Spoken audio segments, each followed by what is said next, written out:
What's going on, Colts Nation? Welcome back to another episode of Bring the Juice. Your guys, Derek and Cody, with you as always. Guys, we're going to break down Dream Offseason number 2. All right, we did this video, I think, maybe a week or two ago.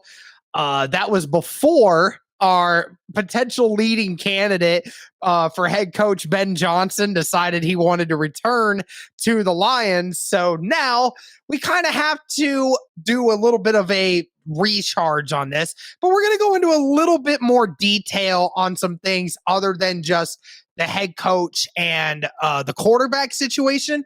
We'll discuss some cuts, potential trades, and some potential signings of from other teams and re-signings as well for the offseason. So we're going to start it off here, but Cody, we might as well start with our top 4 coaches. Now, these are not the only 4 coaches that we're willing to consider. Okay, guys, we're basically saying these 4 for us are in a league all their own, and that these are guys that if any of them came to the Indianapolis Colts, we would have absolutely no issues with it whatsoever.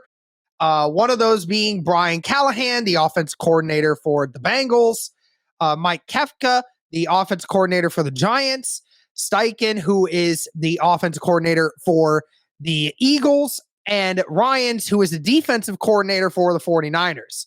The only problem here, Cody, is that 3 of these guys are still in the playoffs. So we have interviewed, did we do our interview with Callahan already, or is that still scheduled? I believe they already have. From the time we recorded this. I believe we already have. So we have interviewed 2 of the guys. D'Amico Ryans was supposed to interview with us this weekend, but unfortunately they had their game coming up and he had a whole bunch of more interviews from other teams. So he ended up canceling a lot of the interviews that he had over the weekend just to be able to be prepared for this game. And he might reschedule some of these for the oncoming week. But yes. What do you feel, Cody, to answer your question? Yeah, to answer your question, they interviewed Brian Callahan a few days ago. So okay, yeah, that's I can't ever remember. It's hard to keep up with all the guys they've we've had so many requests for interviews, guys. I see all your requests I see all your things on Twitter of you guys getting requests for interviews for the Indianapolis Colts, and I believe them half the time because you haven't gotten yours yet, Derek. I'm sure you'll be getting yours in the mail. No, I haven't gotten mine yet. I hope they call me at some point. I would love to be able to be on this coaching staff. I already got mine, and so it was great. I just basically said, if you don't draft a quarterback, I think you might have a riot on your hands. So that was basically all I said. And I said, I don't need to say anything more. Do what you need to do. But anyways, yes, I would say any of these 4 guys, while the other guys I'd be perfectly fine with, I think these 4 guys are the true difference makers. And I think one of the people, somebody would say, I'm sure they'll have people that say, really, Mike Kafka's on here after that performance against the Eagles. But I mean, let's just be honest. The Eagles are far superior, more talented than the Giants were. I mean, that's just facts. That's just what it is. And, the fact that the Giants were in the playoffs at all, I think are in a large part due to Mike Kafka and what his offensive staff was able to do with literally barely any talent. Outside of Saquon Barkley, proven talent, who do they have on their roster? They have nobody. What he was able to do with Daniel Jones, a quarterback that a lot of people said, scrap him. He's trash. He's terrible. What he was able to do with him this year, I think, goes a long way. And so I think he deserves to be in this list for sure. And all these other guys for obvious reasons. What their units have been able to do, been some of the top units in the NFL. Callahan, obviously, what the Bengals were able to do against the Buffalo defense, which, mind you, is a really good defense, should show you why, in my opinion, Derek, I know he's kind of one of the newer candidates from when you last did, the first Dream Offseason. I think that catapults him to definitely the top 5, maybe even the top candidate at this point, because you look at all the quarterbacks he's had to work with. Peyton Manning, he's worked with Peyton Manning, he's worked with Matthew Stafford. He's worked with so many guys. He's helped develop. He's been critical in developing Joe Burrow into the quarterback that he is. I know Burrow is a very talented guy, obviously coming out of LSU, but what he's able to do in the progression that Burrow has shown, I mean, you got to give Callahan some credit. He's definitely a guy that's paid his dues. He's been in the league for a while, and I think he's more than a qualified candidate for this position. And he knows how to utilize and maximize the talents of all his players. I mean, that's something that we said the Colts just – there was a knock on the Colts the last 2, 3, 4 years is like it wasn't the talent necessarily. It was the use of the talent in certain areas, right? When the Colts had Nyheim Hines, not using him. We saw especially this year when Paris Campbell was healthy, not being able to be used. Just like things like that, Callahan has shown that he's willing to use every single player in his arsenal, right, to his advantage. And so, the fact that the Bengals are, again, back to another AFC championship 2 straight years should tell you everything. And just the progression of Joe Burrow from his rookie season to where he is now, he's definitely one of those top guys. Talk about Shane Steichen, what he's been able to do with Jalen Hurts here this year, turning him into an MVP kind of candidate. This year, from where he was, there were some questions as well about him, right, as a quarterback. And what Steichen was able to do as the primary play caller in Philadelphia is huge.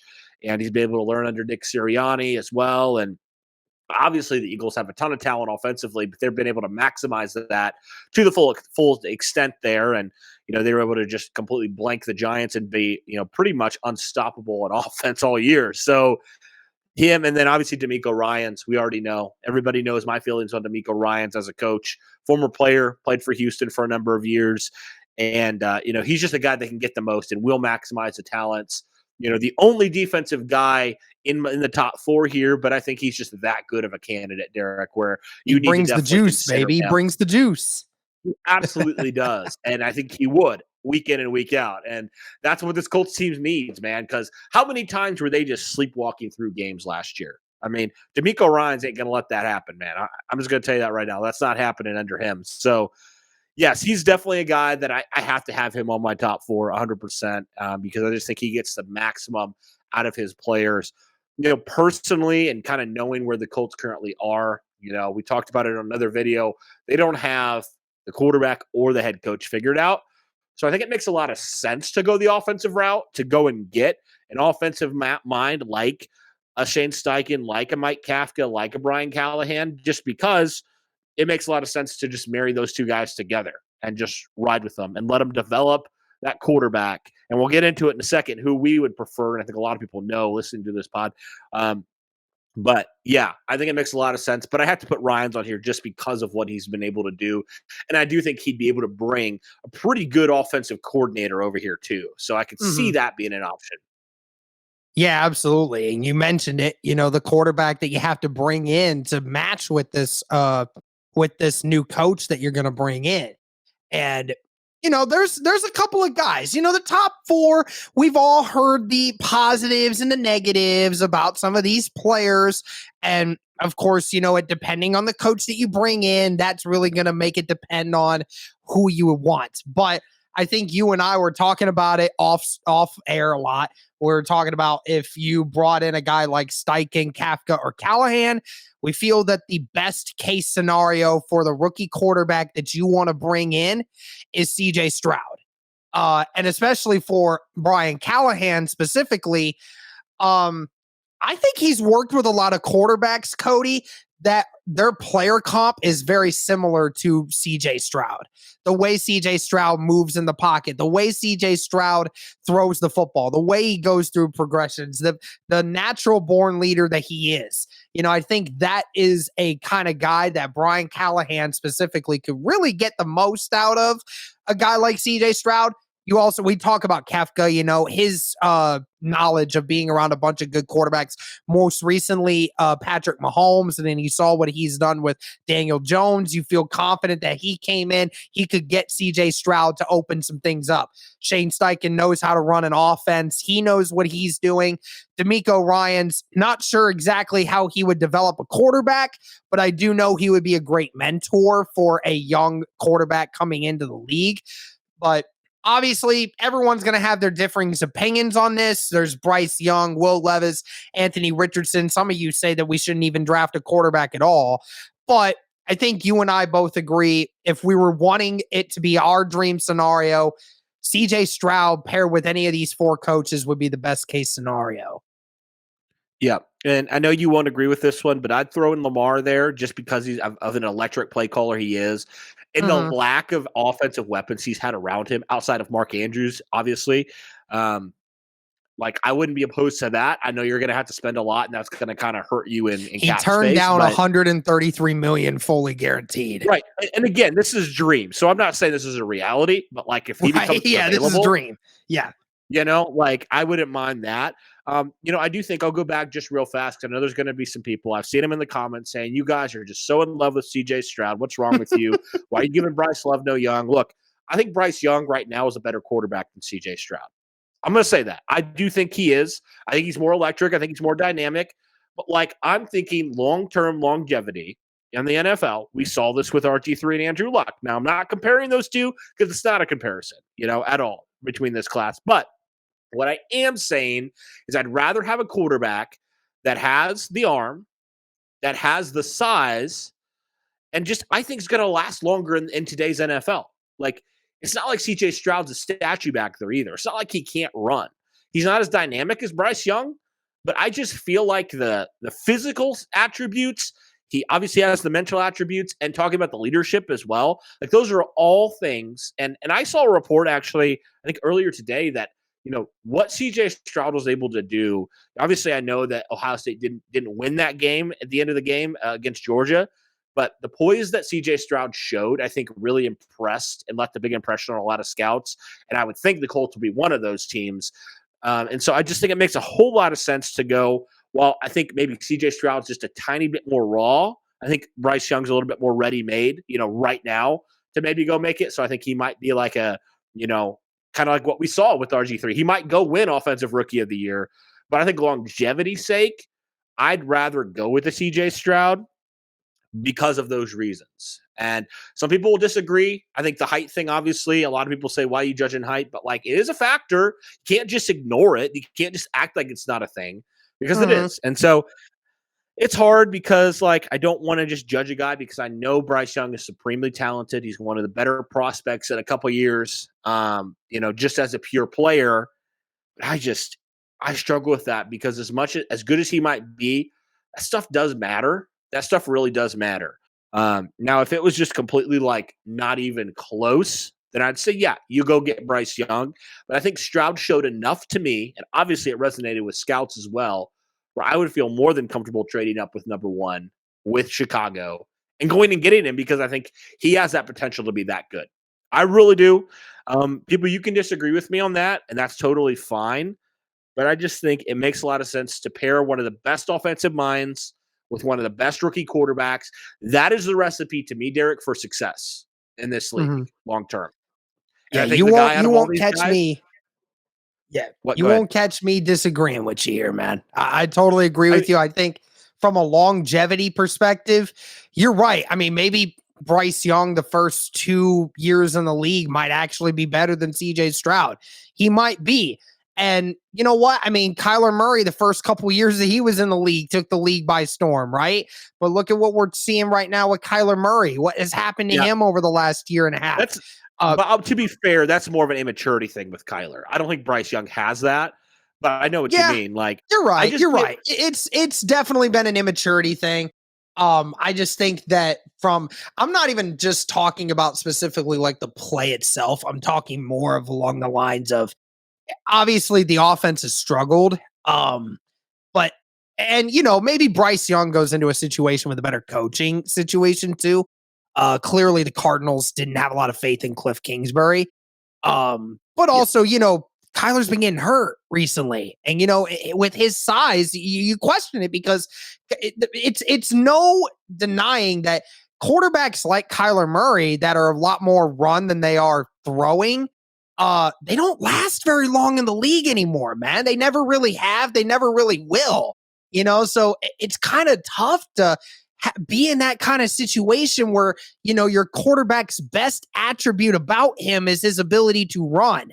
I mean, there's a few guys in the league that have made that, a reality, but it just doesn't work very well longevity wise in the NFL.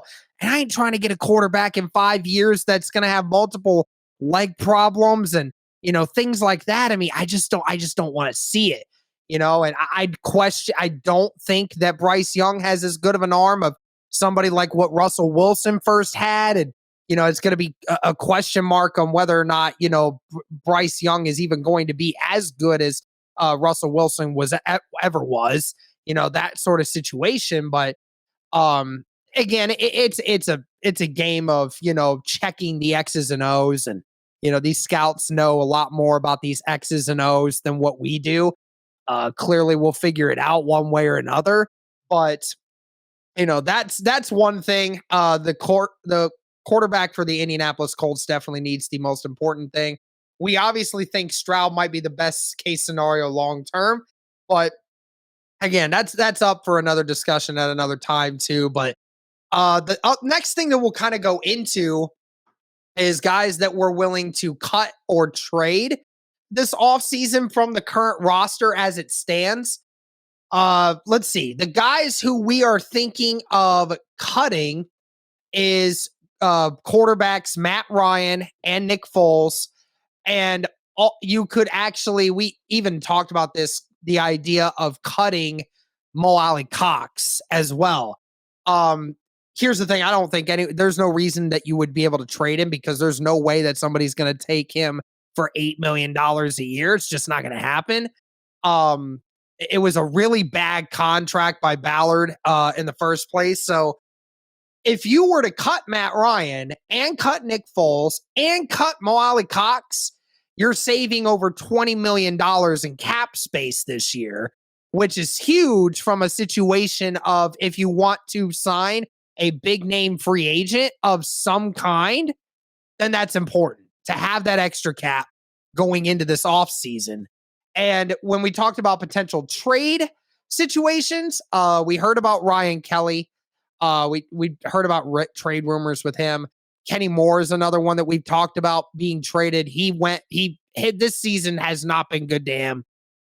It was his worst season that he's ever had from a play perspective. I don't know what his future is going to pertain to, but there's some other guys that are potentials for trade rumors out there, but that's just all the guys that we thought of off the top of our head. What do you think here, Cody? I mean, what do you think of these cut and trade scenarios for the Indianapolis Colts right now? I think the first two are givens. You have to do those. There's no question. You cut the two quarterbacks. I think it's just ridiculous that you signed Nick Foles to a 2-year deal. Like, why? I don't understand that. That's kind of a dumb, ultimately, I guess it doesn't matter that much, but like, that's still cap that you're just basically surrendering. You have a casualty because of that. So I hate that. But yeah, I think Mo probably needs to be cut as well, unless you can work your way down, which we'll see. I don't know if he'd want to do that, but like, you really completely like cut his contract to virtually nothing compared to what he's making right now, which I don't think he'd want to do that. So maybe it just make most sense to just outright cut him and, look elsewhere to get another tight end somewhere. But yeah, as far as the trade goes, I think Kenny Moore, to me, I think is more likely to get traded. And I think, the most obvious one is, if you do trade up to number one with Chicago, does Kenny Moore get reunited with Matt Eberflus in Chicago, where he had some of his best years as a pro, and I don't know how much value Kenny has coming off of the season he had with the struggles in play and also the injuries as well that he battled through. So I think the more likely one is Kenny. Ryan Kelly, he's really struggled, it feels like, the last couple of years with some injuries. Obviously, he had, some off-field stuff, and we still, wish him and his wife Emma the best there. But from the play, strictly from a play perspective, it just was not up to par this last year, especially. So, do you look, considering what you're paying this offensive line and what they gave you, Kelly's one of the main culprits there. So, do you potentially just look to move on from him and maybe you go and draft another center and you have him compete with Danny Pinter? Wouldn't be like opposed to that. But I think the more likely one, if you can't trade Ryan Kelly, I think you might just keep him. Maybe you rework the contract or something. But I think the more likely one is Kenny. Yeah, absolutely. And like I said, guys, when we're talking about these cuts, especially for Matt Ryan, cutting him would save $17 million just in him alone. So that one's a huge one. There's just no point in keeping him on the roster. So that's another one. And let's go into the signings and the re-signings. So we'll go with the signings first, since there's less players to talk about. I mean, let's be honest. We'll talk about this later on, guys, because it's going to be free agent talk. Honestly, there is not a lot of great free agent signings for this year. There's a lot of good names out there, but the problem is a lot of them are in positions in which the Colts really don't need. Uh, which is definitely a really crummy thing to think about, but yeah, there's really not a lot of players in premium positions in which the Indianapolis Colts really need them. Your top free agents for the year are going to be are going to end up being Orlando Brown Jr., who's the left tackle for the Chiefs. Who knows if he's even going to leave, because he's going to end up, getting a massive contract. He's probably going to get one of the biggest contracts, if not the biggest contract for a left tackle in NFL history at this point. And then there's Tom Brady, Deion Jones. Again, you don't need a linebacker. Marcus Peters, a cornerback that's over the age of 30, and is always hurt.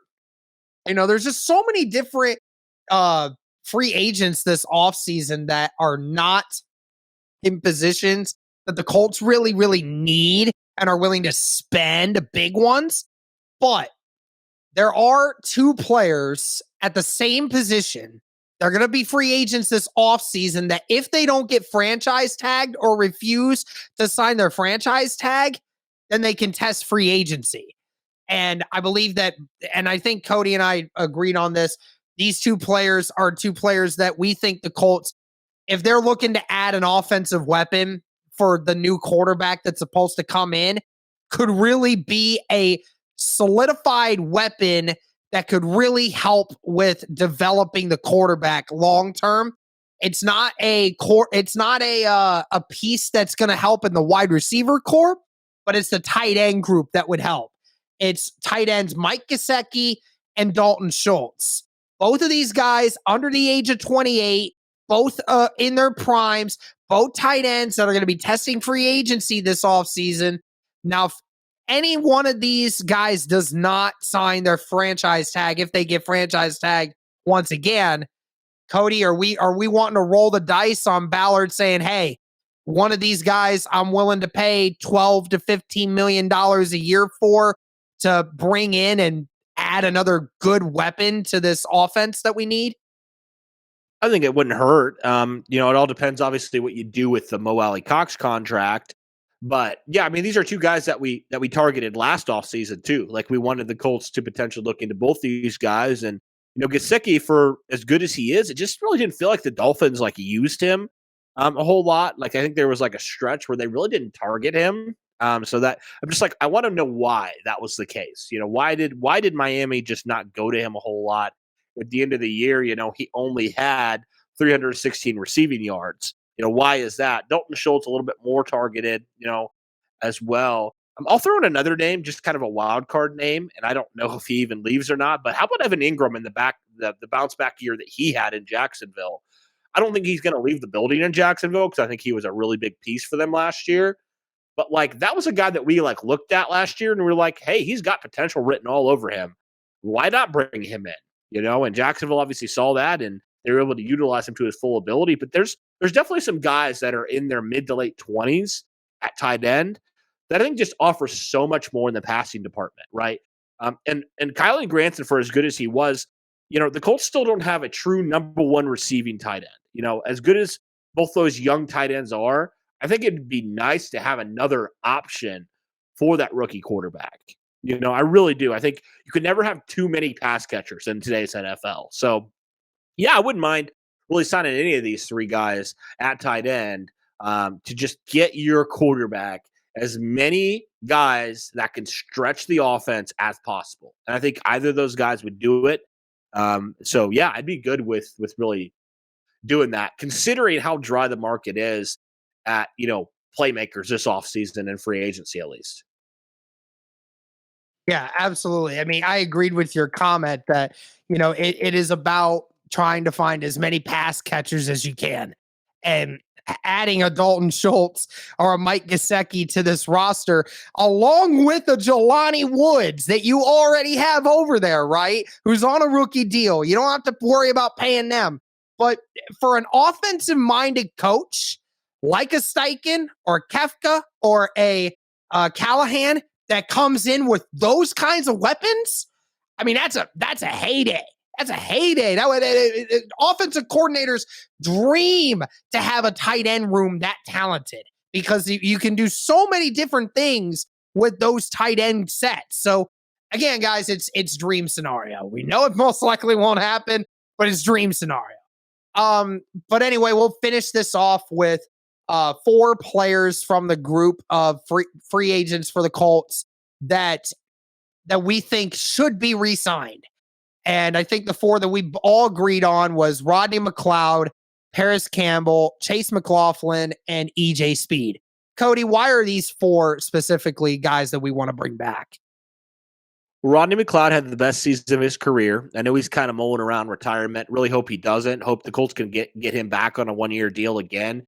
I think he's just so critical for those young safeties because obviously McLeod's not your future there. But, if Nick Cross needs another year to sit behind and learn, and Rodney Thomas needs some, more mentorship in his second year. I think it'd just be with how good he played in this defense and just the things that he was able to do, having career numbers. I think it's a no-brainer you bring him back. He was one of the bright spots in that secondary all year long. So a proven leader back there. You found out what happened when, you failed to bring back some vet guys, right? You remember that when the Colts failed to do that, some of those young secondary guys, like I think Quincy Wilson, for example, he just kind of fell off. Remember the impact Mike Mitchell had on him? I think it was a 2018 season, and then he just fell off when the Colts decided to not bring back Mitchell. So I think I'm not saying that's going to happen, but I think it's nice to have a nice vet guy in there to just continue to help develop these young players back there. So McLeod for that reason. We already know about Campbell, what he's able to do, just the distinct skill set that he offers this Colts wide receiver room that's so different than every single player in that wide receiver room right now. He's going to be relatively cheap. Obviously, when you get the ball in his hands, he's a playmaker. He could take it to the house any day, anytime. He's got the speed to do so. And then McLaughlin, he brought stability to the kicker position that's had some instability the last couple of years. And then EJ Speed, because simply I don't think that you are going to re-sign Okereke because he's going to want a massive deal. And you've already paid Shaquille Leonard what you paid him. Zaire Franklin broke the franchise record in tackles, but you still need a guy in EJ Speed who plays special teams and also showed he can play some really good snaps at linebacker too. So I think these 4 guys are definitely locks as guys that I really think the Colts should make a priority to bring back 100%. Yeah, like we said, Rodney McLeod, really outplayed every expectation that everybody had about him. Paris Campbell, keep saying it all the time, guys. He was one of the best wide receivers in the entire NFL at gaining separation amongst wide receivers. But the problem is nobody was able to throw the football to him. That's not his fault. That's on the play callers, and that's on the quarterback. So that's 2 things you got to fix. Chase McLaughlin made 85% of his kicks this year. It's been a while since we've had somebody be that consistent for the Indianapolis Colts. I think it's imperative that you bring him back on a decent deal.